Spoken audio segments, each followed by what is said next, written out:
Stephen Howson, full-time post-match review. All the stuff for Devils is up. Didn't have a lot tonight, only a couple of fan cams. There's a few reviews going up. Nobody wanted to talk to us tonight. I don't even want to do this, if I'm honest. I don't know where to go. It was gutless, wasn't it? Proper gutless. Proper gutless. Oh, while I'm thinking about it, did anyone get the score right?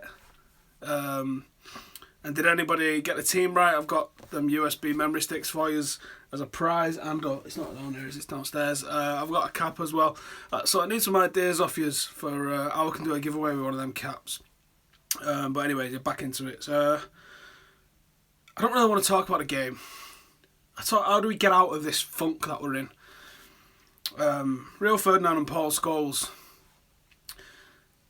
said when you used to think Manchester United, you used to think wins, you used to think of a team that would turn up and do something and be a frightening prospect.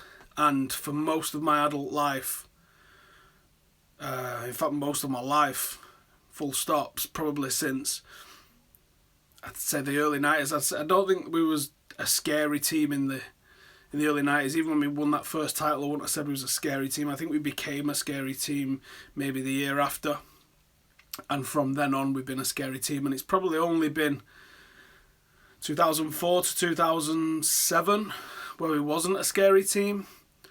And now, post-Fergie, we are not a scary team. So in my match-going life, 3, 6, maybe 8, 9 years tops where we've not been a scary team out of 26 years. So, roughly 2/3 of my match-going life, United have been a scary prospect, and they was absolutely bang on when they said it. The Arsenal game the other week, the Midtjylland game, went into those thinking, not sure we're going to get anything out of these. The Liverpool game tonight, I thought it'd be difficult. Thought we could do it because I think I've seen fragilities in Liverpool's play, and they've pushed too far and left themselves open at the back a little bit. And I thought maybe I thought the issue that we've had with our forwards is that teams sit back against us and we struggle to break them down. Liverpool didn't really sit back against us tonight, and we still struggled to break them down. And I think we struggled to break them down because we didn't control the supply to them. We were forced back into our own half. I said I didn't want to talk about the game, but we was forced back into our own half further than we've ever been. If you look at our territory, I've not seen the stats, but I imagine that our territory was mostly in the middle third or in our own. Certainly not the normal holding it in the opposition third like we used to. And still struggling to break teams down. So, hats off to Jurgen Klopp. They did a tactical number on us today. Louis van Gaal did regain the upper hand from half-time with quite an astute change, going to 3 at the back.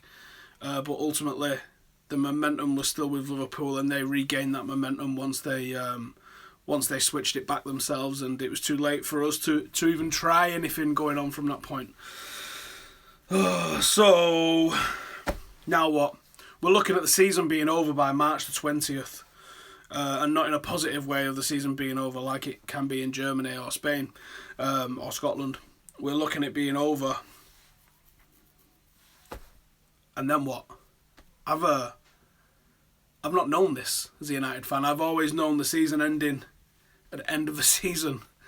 I've never known what this potential mid-table wilderness is like. Even under Moyes, we were still fighting right until April. We had the Champions League quarterfinals with Munich.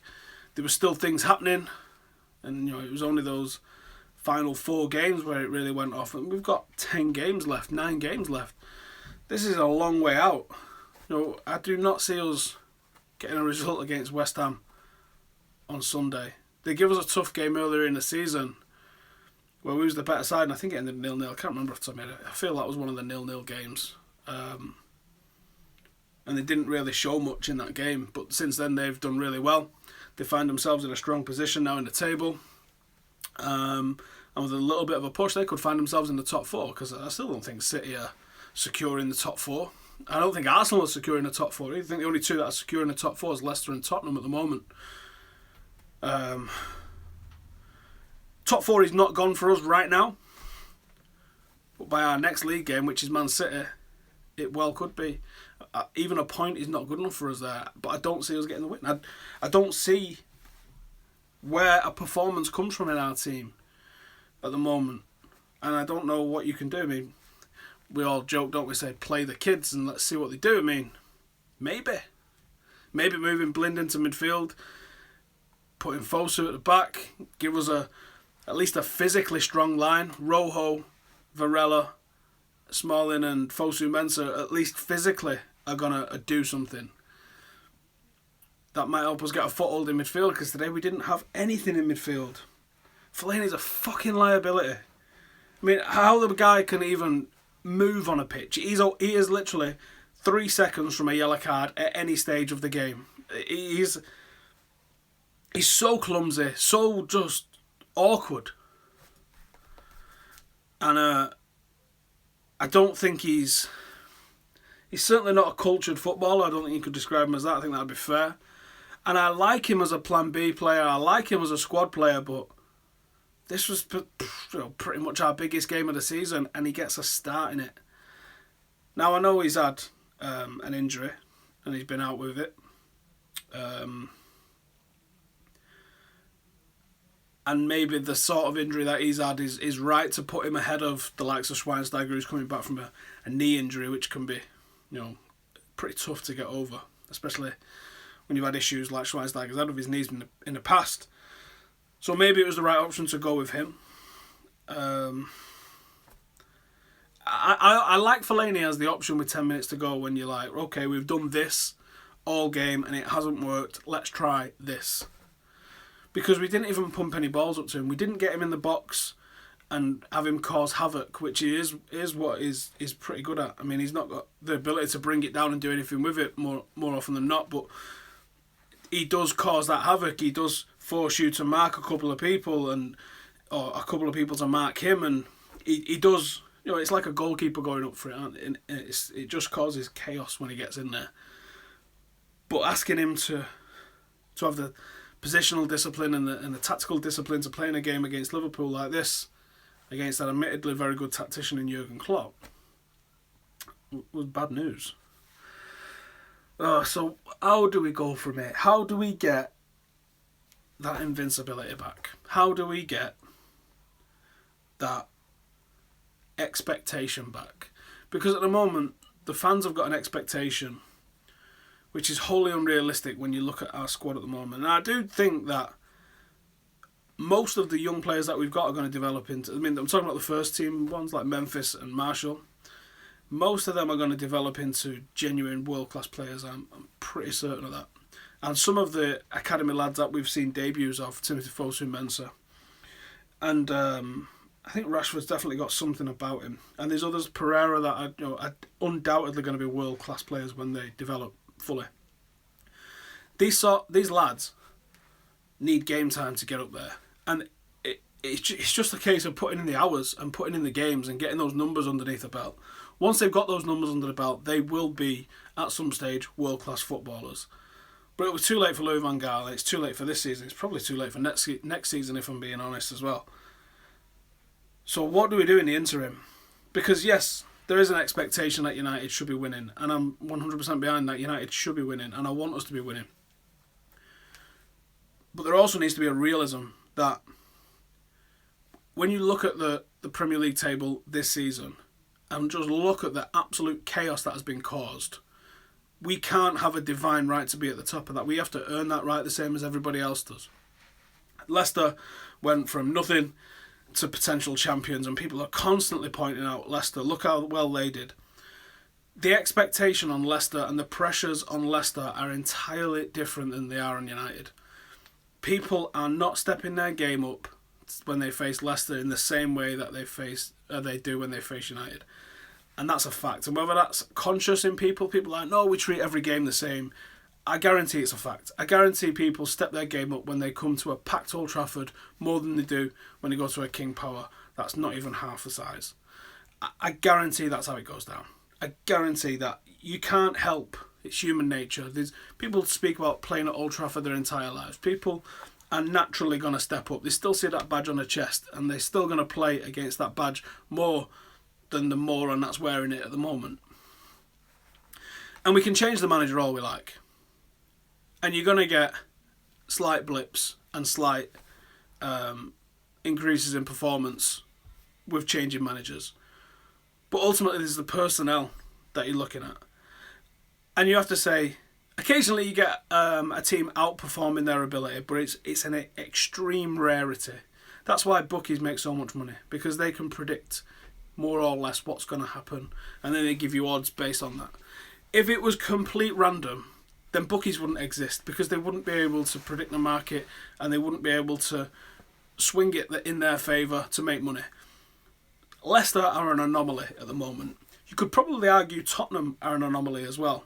Maybe less so than the way Leicester are.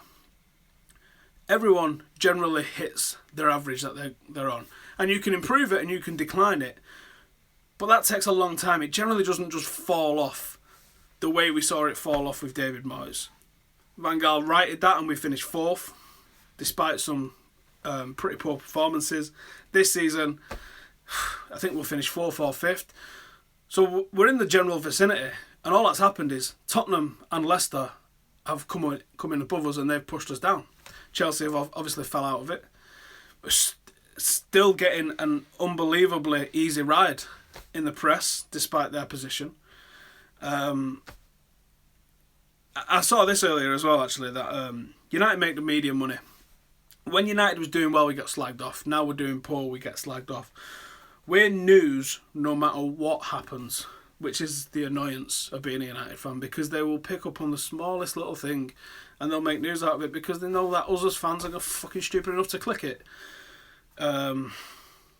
Mourinho supposedly told BT Sport that he's joining his new club in July. I'd be amazed if it's not United. I'd be absolutely amazed if it's not United. Can he do it on his own? I don't think so. I think there's very pressing needs in the squad. Unless you're going to give someone like Fosu Mensah a go at centre half, which I'm not 100% sure is his best position, you're going to need to sign a new centre half. Someone that's a first choice centre half. I mean, at the top of my head, Mats Hummels. Joe, a 26, 27, 28, 29-year-old leader. I thought Schweinsteiger was going to be that, to an extent. And he's been decent. He's just not been able to get a real good run of games together for whatever reason for us. We need leaders. The leaders that we've got in the club so far. Juan Mata had the armband on tonight. You wouldn't have been able to tell. Next in line is generally Chris Smalling, Michael Carrick, behind our captain Wayne Rooney. Do any of them say to you, I mean, you don't have to be Roy Keane to be a captain. You don't have to be threatening to fucking kill people constantly and screaming and fucking having bulging veins at the side of your head constantly because you're just fucking insanely mad at every single person who misplaces a pass. It's good to have the standards of Roy Keane, but I'm not sure that's always the correct way to do it. It'd be nice if we had a little bit of that in the team. We have none of that in the team at the moment. But Cantona has shown there's other ways to lead the team. And I get neither out of our current format, current selection of captains, or people who wear the armband, actually. I'm going to call them that because they're not captains of this club. Nemanja Vidic. Like Keane in one sense of how aggressive he was, but like Cantona, that I think he was fairly quiet on the pitch and led by example more than by bollocking people. Brian Robson, possibly another hybrid of the two, was happy to give a bollocking out when it needed it, but primarily led by example, put his body on the line for the cause. There's fucking nobody in the side that I see doing that at the moment, apart from Phil Jones, and I think that's more out of stupidity than leadership. So I think you're going to have to buy a leader, unless you can somehow grow a leader. as I said, Roshan Williams looks like a leader, but the guy's 17. He's not going to be wearing the armband anytime soon, even if he breaks into the team. He's doing a fantastic leadership job in the 21s. But it's a whole different world in that first team, and no one's going to give the captain's armband to a 17-year-old, and quite rightly so. You've got to earn it. So I think we need a leader. I think we need a centre half, and I'm positive we spent all last summer trying to buy Bale and Muller. And I think there's still a chance we get Bale, although I think being out of the Champions League might put a bit of an issue on that. I think we can still attract top level players without Champions League, as we proved the last time we didn't have Champions League 2 years ago. The issue is it the top level that we really need? Bale and Muller, if we'd have got them this season, you could argue, with the way our defensive record was early in the season, we probably would have been right in the mix. I mean, we're only a handful, not even a handful, 3-4 wins off actually being in the mix right now anyway. And you think a lot of them draws would have been turned into wins. Some of those wins would have been more emphatic, and some of them losses might have ended up as draws. If we could just score some more goals, and Muller and Bale would have brought those goals. And I'm certain we spent all summer, especially on Muller. And I think Bayern Munich just point blank refused to sell him to us, which is, I think, what happened with Ronaldo the previous summer. I think we tried all summer to get Ronaldo.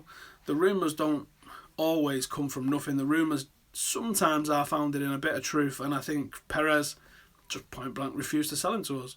So I think you're gonna see James Rodriguez linked all summer. And the reason I think you'll see him linked all summer, I think there's a very real possibility we go for him, because he's so high profile in the Spanish-speaking world. And I know for a fact that that's a factor United would look into. He's also a great footballer, which is a bonus. But I think that's the sort of signing Woodward would absolutely go mental for. I think we're going to go for Aubameyang. I'm not sure that's the correct thing to do unless we're going to go 2 up front. And if we do go 2 up front, then Aubameyang and Martial is mental, and I really like the sound of that. That's just pacey and aggressive, and I love it. We might be going for this Renato Sanchez kid. He's an attacking midfielder, so that's a bit more of a signal of intent for us. I still think we need a right winger. I'd love Mahrez. I really would. I would absolutely love Mahrez. I think you can take a risk when you're trying to buy too many players from overseas. Mahrez has proved it for me in the Premier League. He is absolutely mustard.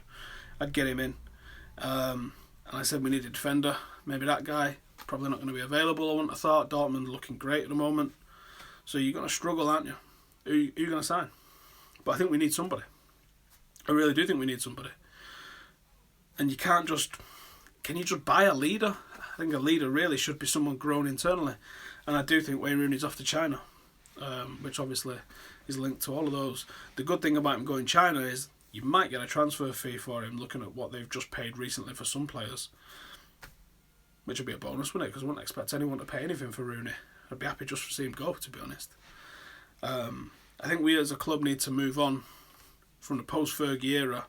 And that's probably going to mean all of those players that saw success under Fergie. And I don't really mean Smalling, but you know what I mean.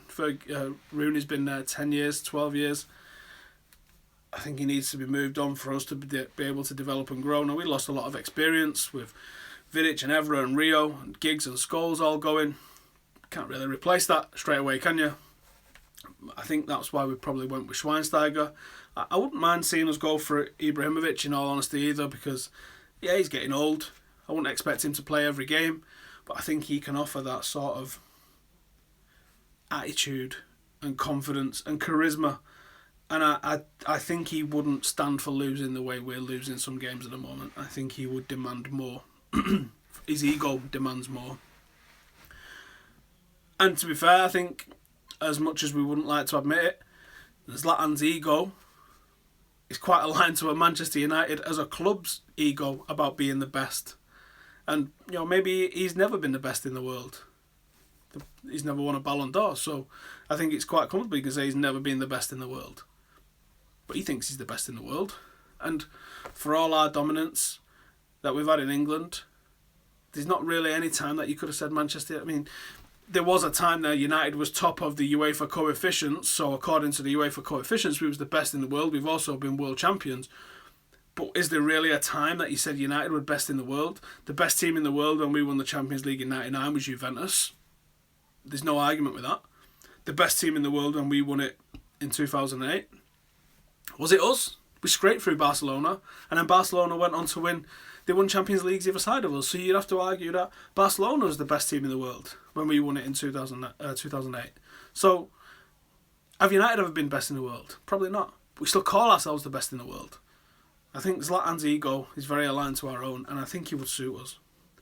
And I think if you had, come summer, you have Mourinho, you have Ibrahimovic, and you bring a couple more flair players in, a couple more players who just point blank risk. I think Memphis can have that level of ego with the right man putting his arm around him. And I think you might see a different United, but at the moment there's no confidence in the fan base, there's no confidence in the managerial team, there's no confidence in the team. I mean, yeah, we've got a ton of injuries at the moment. Luke Shaw coming back would be a big bonus for us. Even Rooney coming back would probably be a big bonus for us. A fit Schweinsteiger and Schneiderlin would be a big bonus for us. But we still don't, we just don't look like we've got the confidence, do we? We're just resigned to mediocrity for this season. This season's an absolute write-off. Where we stand right now, we could still finish in the top four, we could still do something in the FA Cup, and we could still theoretically go and win the Europa League. We've come from worse deficits than 2-0 before. It just feels very unlikely, doesn't it? Not impossible, but certainly well improbable. So that's that. I think I'm doing something with Dion Dublin tomorrow, so I better get to bed because it's pretty late, I think. I haven't got a watch on. It's about 1 o'clock, I think. So I don't know what it is, but look out for that tomorrow. Thanks for watching, as usual. Sticking in the comments what the fuck we're going to do. Maybe let's get some discussion. Let's just, whatever you want to talk about. Do you know what? I might even do a reply to some of them. So stick it in the comments, whatever you want to fucking talk about. Should be a Footy Manager video out in the morning. There's a FIFA video on which I might just release it tomorrow night. I've already recorded it. I just need to edit it. Tomorrow the under-21s are playing in Liverpool, unfortunately. I'm not going to that one. I'm going to the under-18s at Altrincham, who are playing Brighton. Kick-offs at the same time. What's all that about? Then Jaden's got a game on Saturday, and then don't know who they're playing. United obviously on Sunday, so a weekend of tons of football this weekend, as usual. I was debating going and watching Glossop Saturday afternoon as well, but I don't think I'll bother now. Anyway, thanks for watching. Stick whatever you want in the comments. Subscribe if you don't already. As I said, I am aiming for 10,000. I'm just over 5 at the moment. I think I'm just under 5,600, something like that. So, buzzing for everybody that's hit subscribe already. If you can, turn on notifications. I think you can do it on desktop. Not sure if you could do it on mobile. Then you'll get an email every time something's uploaded. And save you having to scroll through my bullshit on Twitter to find it. As again, thank you for watching. See you soon.